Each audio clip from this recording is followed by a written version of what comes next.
evening. You're watching Left, Right and Centre this Friday night. I'm Nidhi Razdan. On the show this evening, it's clearly the election of abuse. The Congress compares Modi to Hitler and Mussolini, while the BJP says Sonia Gandhi's father supported the dictators. While Azam Khan goes on the offensive against the Election Commission today for his misconduct. As the level of discourse keeps degenerating, should action against violators go beyond show cause notices and FIRs by the Election Commission? Also, tonight we will focus on the day's other top political stories as well. But first, hitting out at the Election Commission for lifting the ban on BJP leader Amit Shah, UP Minister Azam Khan today said he will go to the Supreme Court against the poll panel's order that bars him from campaigning in the state. He accused the Election Commission of acting at the behest of the Congress. Khan has been banned because of his inflammatory speeches, but the Election Commission gave Amit Shah the go-ahead after he assured them that there would be no law and order problems. Whereas Azam Khan has done no such thing. हम अपराधी नहीं हैं, हम आईना दिखा रहे हैं सच का। इलेक्शन कमीशन हमसे क्या चाहता है, जिस तरह लिखकर उसने नोटिस दिया और बगैर हमारा नोटिस पढ़े हमें सजा दे दी। UP Minister and Samajwadi Party strongman Azam Khan continuing to be defiant and combative, far from being apologetic or promising better behavior after the ban on the BJP's man in charge of Uttar Pradesh, Amit Shah, was lifted. He has also shot off a letter to party chief Mulayam Singh Yadav saying, after CBI, the Election Commission has also muzzled me for the political gain of the Congress. And referring to Modi, he writes, can a man who compares 1/5 of the people of this country to puppies be allowed to become the PM? बिना जवाब को समझे, बिना जवाब को माने, election commission ने ये पाबंदी कर दी है। The ban that was jointly imposed on him and Amit Shah for making hate speeches has not been jointly lifted. Sources in the Election Commission say Azam Khan was defiant and said that he will drag the commission to the court. How can a ban be lifted on someone who defends his hate speech? But for the BJP, a huge relief that Shah, who had literally been banished from Uttar Pradesh, is now back in action. जहाँ तक अमित शाह का सवाल, उन्होंने अपनी बात कही है और ईमानदारी से कही है। इलेक्शन कमीशन के बारे में हमने भी कई बार कहा है कि उनके निर्णय का जरूर हमें पीड़ा हुई है, उस पर पुनर्विचार होना चाहिए। लेकिन हमने हमेशा कहा है, अमित शाह ने भी कहा है कि हमें चुनाव आयोग के प्रति पूरा सम्मान है, हम उसके निर्देश का सम्मान करते हैं। The poll panel's conditional clearance says the ban on Shah from holding rallies in the state is being lifted after he owned up to his mistake and vowed never to make hate speeches again. Swearing on oath, Shah pledged that I shall not use abusive or derogatory language on the campaign and not make any utterances violating the moral code of conduct. Warning Shah, the Election Commission also said that it will watch every word he says and cameras will capture all his speeches. Meanwhile, the Congress says Amit Shah and Azam Khan simply represent two sides of the communal divide. Amit Shah and Azam Khan are two sides of the same coin. With Anand Zanane in Lucknow, Amitoj Singh for NDTV. Well, it's been quite an abusive campaign at a level not seen before, from the hate speeches of those such as Azam Khan to personal attacks. After Rahul Gandhi's earlier comparison between Narendra Modi and Hitler created a storm, the Congress has evoked the same comparison again today, while the BJP has taken to calling Sonia Gandhi's father a supporter of Hitler and Mussolini. Electoral verdicts this way or that do not validate either genocide or communalism. Hitler and Mussolini won more elections and by wider margins than anyone else. But they have gone down in history based on what they did, not or what happened under their watch, not on how many elections they won or by what margin. Congress का इतिहास उठा के पढ़े कि Hitler का काम अगर किसी ने इस देश में किया, जिसने लोगों के जो मौलिक अधिकारों का हनन किया, उनका नाम इंदिरा गांधी था। सोनिया जी के पिताजी खुद हिटलर की साथ बेंजो मुसोलिनी की आर्मी में खड़े हुए सिपाही थे। तो पहले अपना इतिहास उठा के देख ले, फिर बात करें। Well, the question we're really asking tonight is whether the Election Commission then needs to take stricter action against those who are violating the poll code, whether this needs to go beyond show cause notices and FIRs, because clearly parties themselves are not reacting to this and are taking the level of discourse further and further lower. We have Nirmala Sitharaman, national spokesperson of the BJP, joining us tonight, Randeep Singh Surjewala, national spokesperson of the Congress party, and senior journalist Nalini Singh, who join us first this evening. Let me take this to Mr. Surjewala first. Mr. Surjewala, you know, the comparisons to Hitler, Mussolini, Idi Amin, is that really the level at which the discourse should be in this election campaign? It seems we're not talking about issues, we're not talking about what, you know, the issues on which people should be voting for, but instead you keep resorting to calling Mr. Modi names, and it's happening repeatedly. Nidhi, where did it all begin? It all began with Shri Narendra Modi himself, when he starts using derogatory language for Congress Vice President, which he continues to do on and on. When he sent Shri Amit Shah to Uttar Pradesh with an agenda to polarize, and when he garlands those guilty of riots in Muzaffarnagar. When Shri Amit Shah speaks about Badla, Kato or Maro, for which he was banished temporarily by Election Commission itself. When Ms. Uma Bharti uses language that is not even worth mentioning about Congress President, her family and the whole party. When the chairman of the Dirty Tricks Department in BJP, Shri Subramaniam Swamy, at the instance of Shri Narendra Modi, uses allegations which are from fanciful to completely deplorable, and states things that no decent or sensible man with half a mind of his own can possibly even utter. It is Bharatiya Janata Party and actually Shri Narendra Modi who is systematically driving this agenda of hatred, venom, derogation of and denigration of his opponents. So isn't there some political party then, Mr. Surjewala, that needs to change the discourse at some point? If you're accusing the BJP of all these things, and some of those are quite correct, but at the same time, then who, you know, we're going to be in this endless tutu meme for the rest of this campaign. It started a long time ago, but who changes the discourse? You know, as much as you've criticized what BJP leaders have said, you had your own candidate saying that he would chop Mr. Modi to pieces. So is that the kind of language, you know, we want to be dealing with, you know, it's like a vicious cycle. It just never ends. Nidhi, I completely concur. What the gentleman who was a Congress candidate from UP said was wholly wrong. And it is Mr. Rahul Gandhi who had the courage of his conviction to go to his parliamentary constituency next day and said, even for our worst opponents, we will only use the language of love. We will not use the language of denigration or derogation, nor will we stoop to the level of Shri Narendra Modi, whatever the cost and consequence may be. If you meant it, he wouldn't have been your candidate anymore. In this election, if you meant it, he wouldn't have been your candidate anymore. And I think that's the point that Nirmala Sitharaman, the point we're trying to make, one moment, is that, you know, on the other leaders side, are getting away with these vicious attacks. On the other side, it is Rajasthan Chief Minister Ms. Vasundhara Raje Scindia who gives a tit for tat by saying that post-election we will do boti-boti of Congress and its leaders. Well, like I said, neither party is shown in great light. But Nirmala Sitharaman, you know, to then say that Sonia Gandhi's father has now been dragged into this by Meenakshi Lekhi, saying that, you know, he was in Mussolini's army and so on. You know, is there a point where parties have to, you know, just press the pause button and step back and say, no, now this is just going too far? Or you know, do you expect worse to come in the rest of this campaign? Nidhi, actually what happens is everyone wants to say that, no, this cannot happen. We should have our political discourse in a very, very decent way. Political language should be good. Yes, all of us believe in it. We certainly want to be one of those who want to have a lot of decorum in public discourse. I strongly vouch for it. But then, after a point, our own karyakartas, our own cadres start feeling your decency doesn't take us any further. You constantly are getting battered. You constantly are, you know, receiving such language, not just today. Since 2007 to since 2002, we can go on saying a lot number of times. We try to keep ourselves very well contained within the decency. But after a point, what does the Karyakarta take away from us? Saying you are appearing weak, you are appearing lame, and therefore there are instances when, you know, party does come back to say, ha, we'll pay you back in the same coin.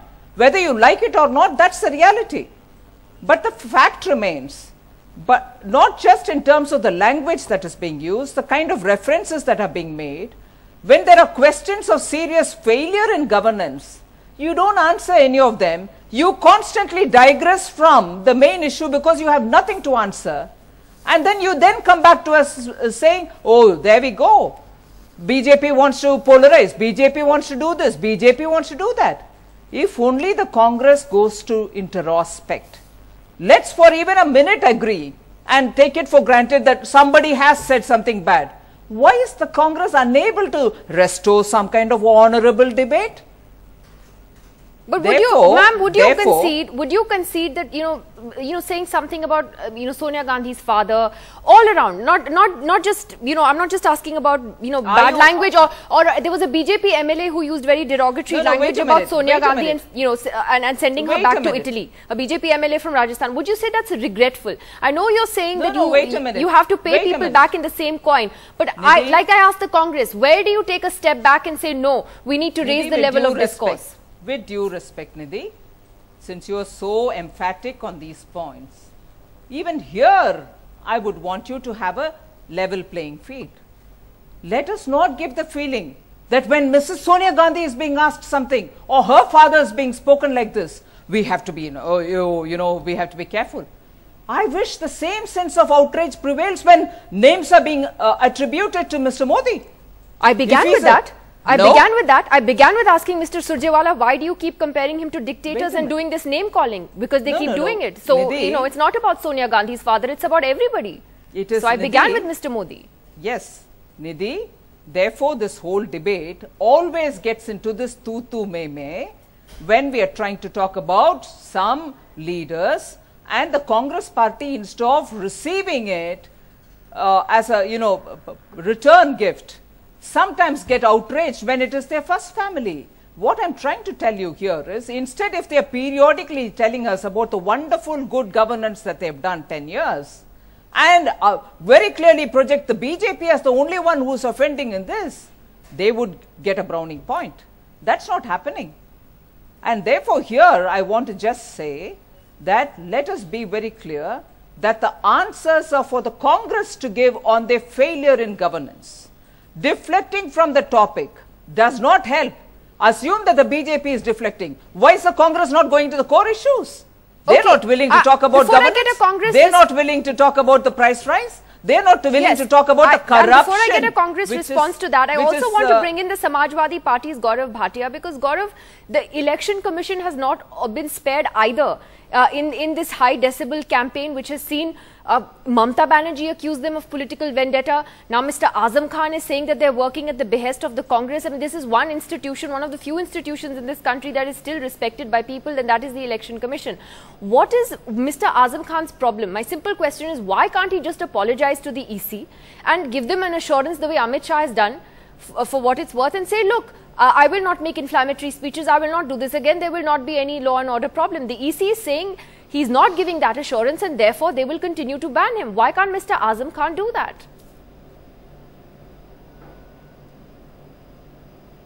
Nidhi, I will answer your question. Before that, I just want to talk about the main subject that you were discussing, that the BJP cannot point fingers at any other party because the entire hate campaign was started by the BJP itself.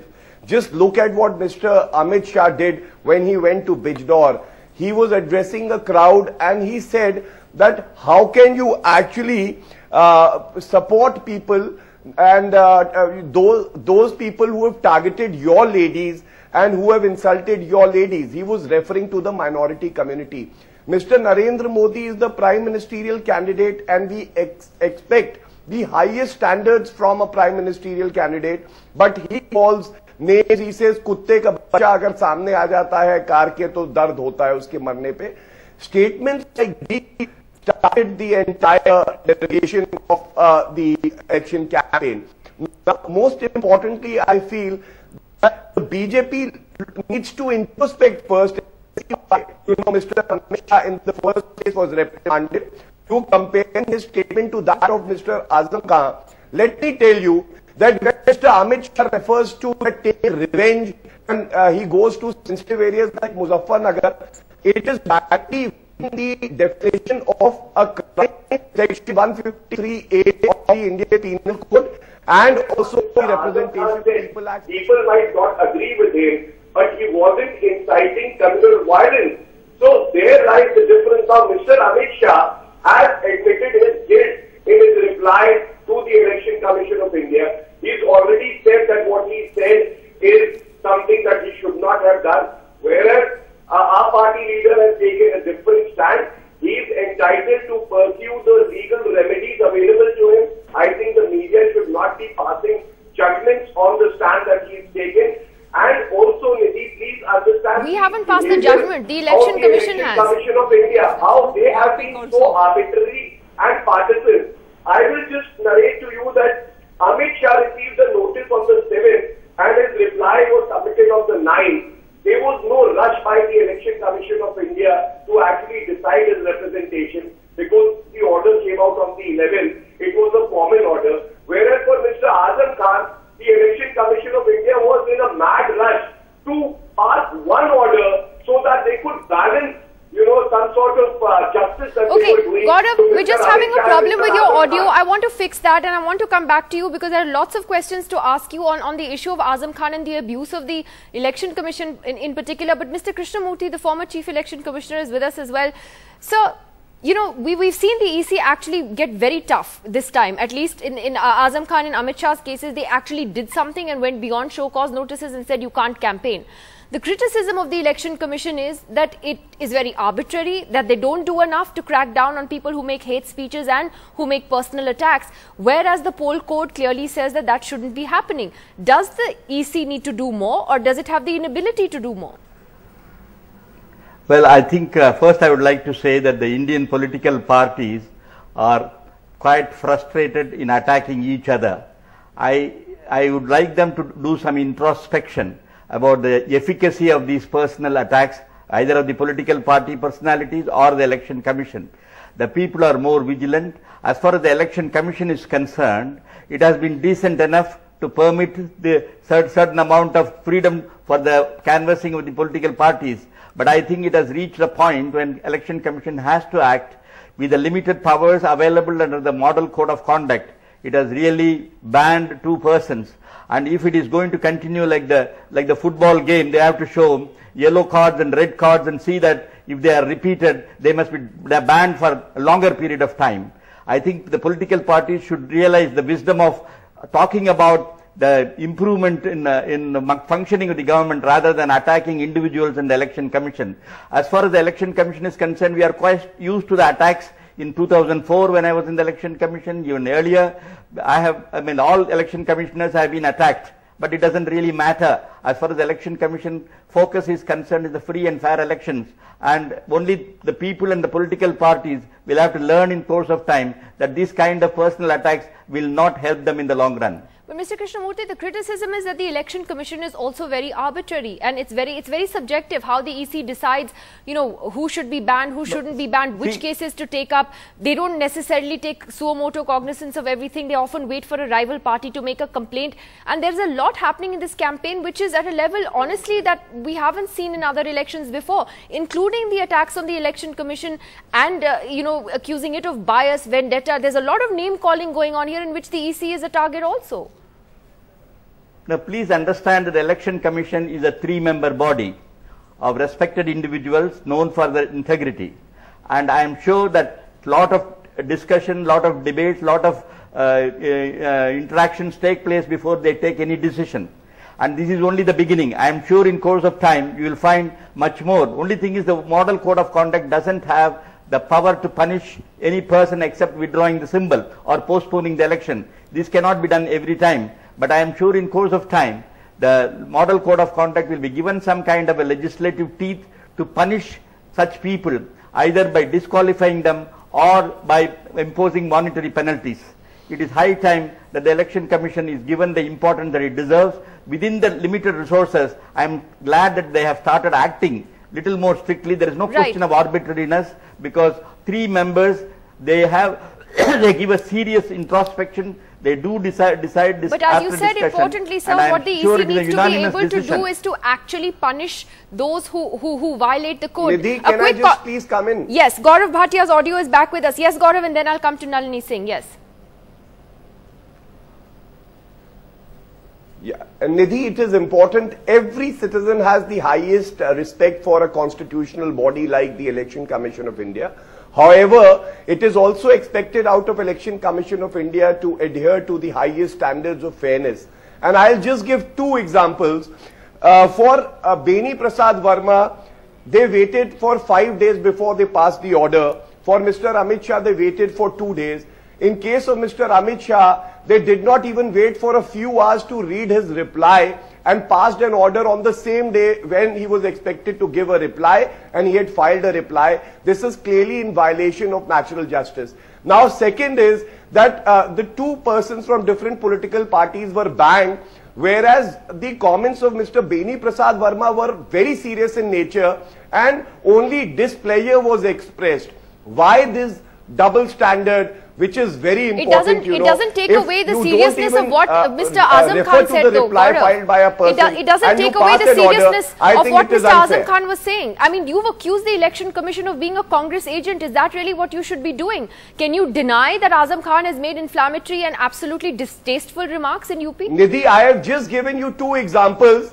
Please read the order passed by the Election Commission of India in case of Mr. Beni Prasad Verma. He had uttered such wrong language and it was, very serious.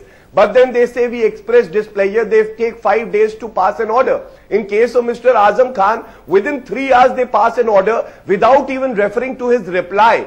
In even case of Mr. Amit Shah, they passed an order after 2 days. And the common order only goes to show but at least that Amit they were Shah's trying gone and to told them, balance okay, I'll not make between it, the 2 parties I will ensure that I will not violate the poll code. We are not being Why partisan. can't Mr. Azam Khan say that? Why is that so difficult to do? Nalini Singh, the point is that every time you point out to political parties that, okay, there has been this violation or this, transgression by leaders, everyone points a finger at everyone else. Who's going to take the high moral ground? Azam Khan has his reasons to not just...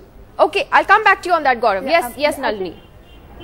Actually, Mr. Gaurav Bhatia has explained a lot of things about other parties, about Mr. Beni Prasad Verma, etc. But, Mulayam Singh Yadav ji, the chief of his party, has said that one should attack the opposition as Azam Khan has done, learn from Azam Khan.